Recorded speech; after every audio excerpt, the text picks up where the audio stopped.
huntress. I am a huntress. I am a huntress. I'm Lady Boy. I'm here for the ladies. Boys. Yo, that scene actually hit me really hard. But not as hard as that ladyboy's dick. But no, for real though, like that scene actually hit. But it's just when I watched it the second time, boy, that was the dumbest shit I've ever seen in a long ass time. Like, yo, hear me out on this, alright? Yang and Blake's were the most stupidest ones I've ever heard. I mean, look, refer to Yang's for a second, okay? Now listen, her past self is talking about, like, being whole again, right? Well, here's the thing. She's still pretty much whole. Bro, Yang's segment could have been more impactful if she was like Joe Swanson.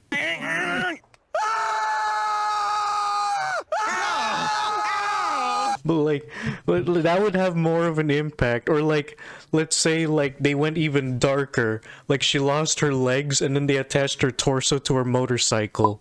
Like now that would be more impactful if past Yang would be like, I could make you whole again or some shit like that. And with Blake though, come on man. A bridge between faunus and human? Bro, what do you want? Fucking cat dog at this point? Like holy shit. Take that off your head, you racist fuck!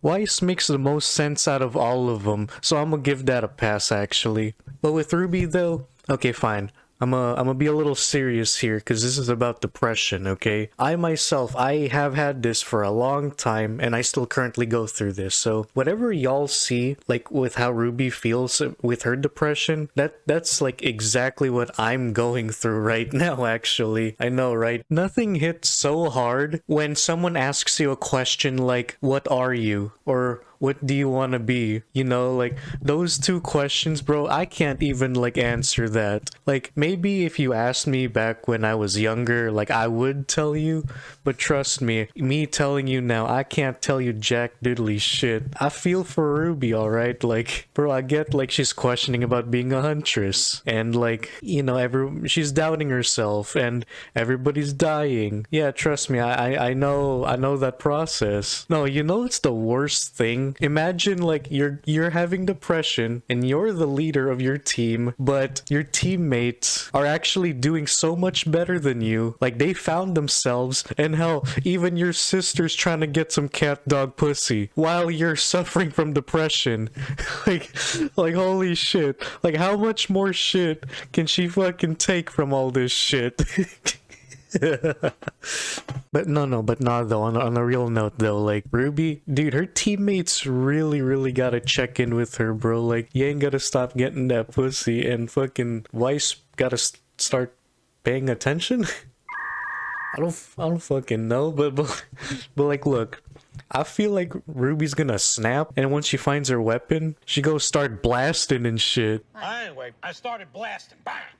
Towards her teammates. And as a depressed person myself, it's extremely hard to witness people, especially your friends, like do so much better than you or improve from their current situation while you yourself has just begun suffering from grief, loss, depression. Don't get me wrong, like I could tell you firsthand that depression really screws you up. Like man, I feel like the shell of the man I used to be. Just like RWBY, the shell of a woman that she used to be, optimistic and yada yada to like, bruh, I've seen some shit. Them trees be speaking Vietnamese. Maggots, our mission here today is to bring freedom and capitalism to these wretched lands. Be prepared to lay down your life for your brothers in arms. What the fuck was that? Oh shit, Leon, what? You know, like shit like that. Okay, I'm gonna call it. The next episode on Saturday, because I'm recording on a Friday, is RWBY's gonna snap. And if I'm wrong and it doesn't happen on that episode, then it's gonna happen 2 episodes max. Yeah, I'm calling it. And watch, this is gonna age well, alright? My premonition be kicking in, alright? And if I'm wrong, well, fuck me. Okay, where the hell am I going with this? So look, Rooster Teeth actually captured depression pretty well, actually. Like, what Ruby is going through, I can confirm that that is actually what depressed people, like, go through. And I feel like that is the perfect representation of it, actually. And, like, as I mentioned earlier, like, with her teammates, like, doing so much better and finding themselves, while Ruby is unsure of herself and is going through a lot of traumas and all that stuff. A lot of people don't look into this because, like, it's an everyday thing that nobody really takes notice. And when someone who is depressed would speak up about it, it would be hard for them to explain, like, hey, you know, like, are you still looking out for me? You're doing pretty good, and I'm kind of jealous about your happiness. Like, I wish I was in your position. Like, I'll be honest, like, I do feel that, like, especially when I go on social media. I gotta applaud Ruby for going through all of this. I mean, not that she has a choice, but, well, she does have a choice. She is choosing to push through against all the adversity that's happening right now. It's just a lot to take in. And it's happening at a young age, too. Like, hell, I'm an old motherfucker, and I'm barely going... Well, actually, no, I haven't been going through this. It's been a while. I've probably even went through this even before Ruby started to break. No, even before Beacon fucking blew to smithereens. Yeah. Yeah, it was that long. It just got fucking worse recently.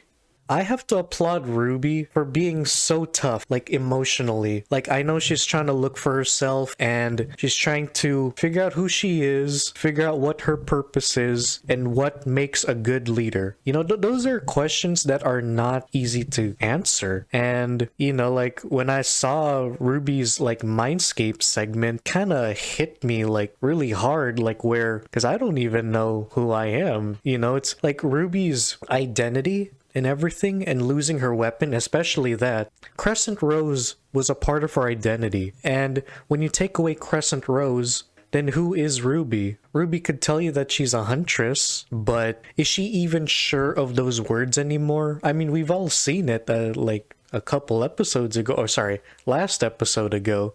It's one thing to be unsure about who you are as a person, but learning how to lead people at a young age and leading people older than you is another challenge in and of itself, and also grieving for losses as well. We saw Ruby throughout the whole series, right? Just being taught all these ideas where a leader should never fail, or the hero must know what to do in a dire situation, or the hero always prevails. We've seen that, like, throughout the whole entirety of all the volumes that I could think of. Ruby's starting to realize that her role as a huntress and team leader is no fairy tale in and of itself. I mean, it should have been pretty obvious, but I don't know, Rooster Teeth's writing is shit. It takes years and years and years to build yourself back up to where you used to be. And for some people, it doesn't take that much time, and they manage to find a purpose pretty quick. And I'll be honest, I'm kind of envious of those people. But if you're those people like me, where it will take years upon years, maybe even a decade, just to get past your depression and find a new purpose in life. You know, like, we see Ruby, like, with her little quirks here and there in Volume 9.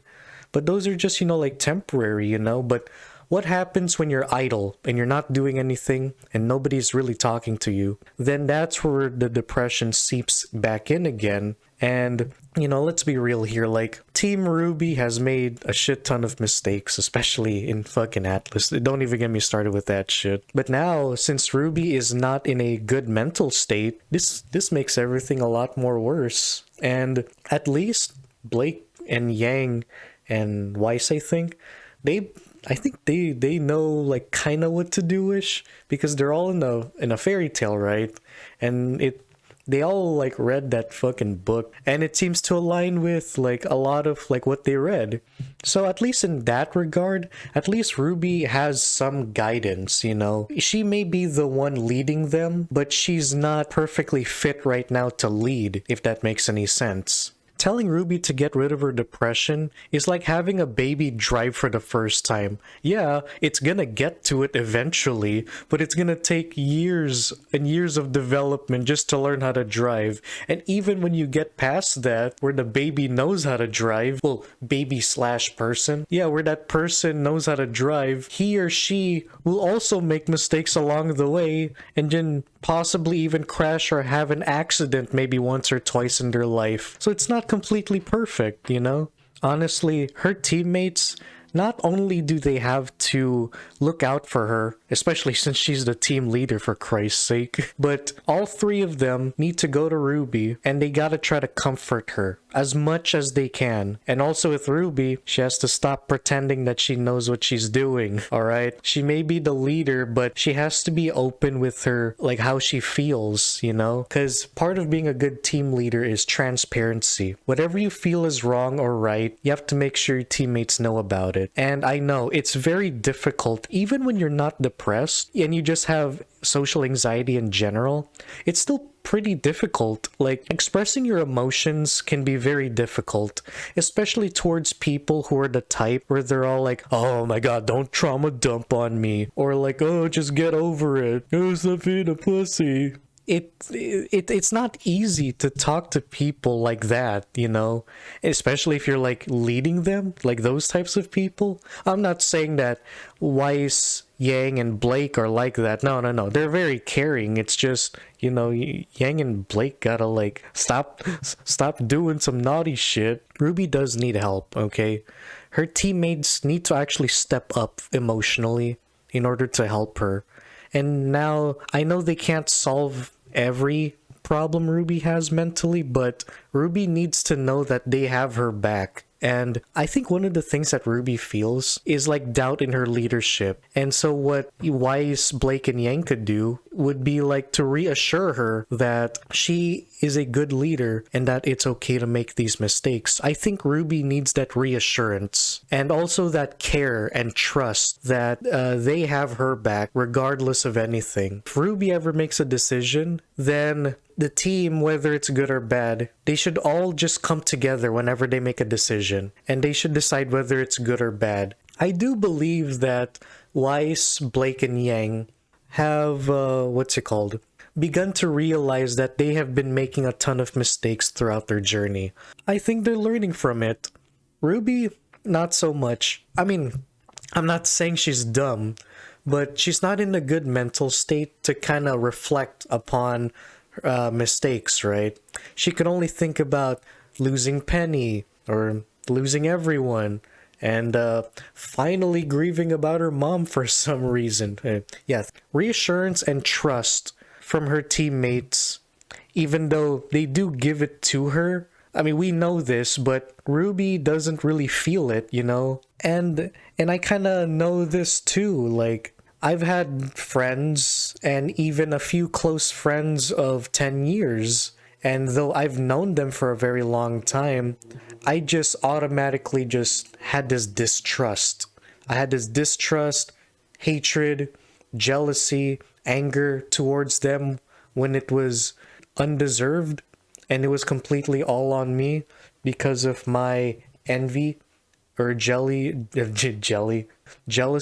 over them. Like, it does hit. It does hit like that. Like, I know it sounds stupid, but like when your emotions run amok, then it could lead to that. And I feel like RWBY is going through that. Depression has gone on an all-time high. And I just wanted to say that for those of you that are going through depression, as such as I, which reasons I will not state, unfortunately, sorry. I tend to keep that secret, but I am an open book usually. But when it comes to the depression stuff, I'm going to keep that on the down low. Anyway, if you or a loved one or anyone else you know is going through depression, just know that there's always a way to find help. There's always a way. And there's always going to be people that you're going to meet who are caring for you or empathetic for you. Those people exist, not just on the internet, but in real life. You know, it may not seem that way depending on where you're at, but if you look hard enough, and yes, I know, you'd have to get out of bed and get out of your house to do this kind of work. And I get it. It's not easy. It's not even easy getting out of bed. You know, most days I just want to lay down and sulk like in my own wallows. But I know that I can't do that. There are people that are willing to help you, and you have to find them. I myself am going through that process right now, actually. So if you're watching this video, just know that I am on this journey through mental health with you, and let us all walk together on this path towards salvation or towards the light. If you feel like giving up, I just hope you watch this video. I'm being honest, like, I hope you watch this video, like, I hope you find it actually. And just know that even though I am going through this myself, and RWBY too, I still want to be with you. And not only that, I want to show you that it is possible to get out of this, and to also prove to myself that I can get out of this, you know? I'm no one special. I'm just like any other person. Whether I have a low sub count or a high view count, in the end of the day, I'm just a normal person, just like you. And if I ever made it big, you know, you may think that if I'm ever flaunting money or cars or a house, you know, I may do it maybe once or twice, but just know that it will never bring me everything. It will give me a more comfortable way of living if I made it big on YouTube and I became rich. It would give me more opportunities to do more things, but it will never give back what I've lost. Okay, nothing, no amount of money in the world could take back what was taken away from you, and to restore the former self that you used to be. Keep fighting to go straight towards the path, towards the light.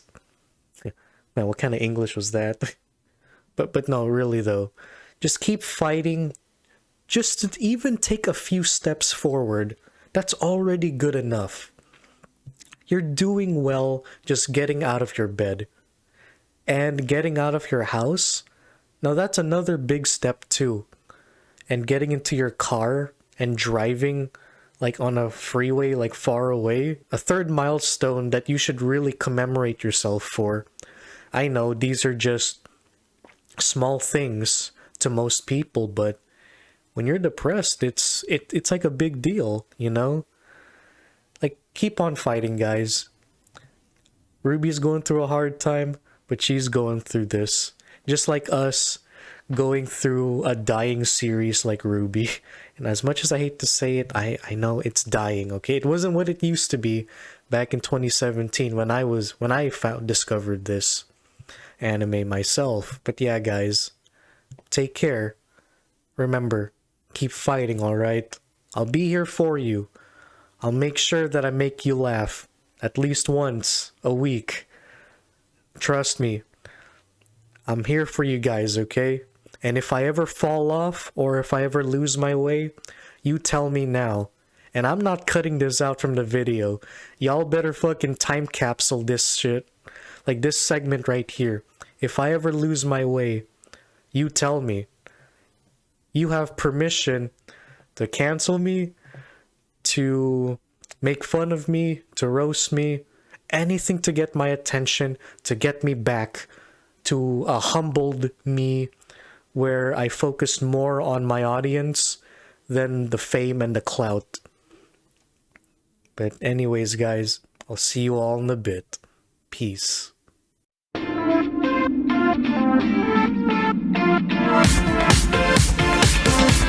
back.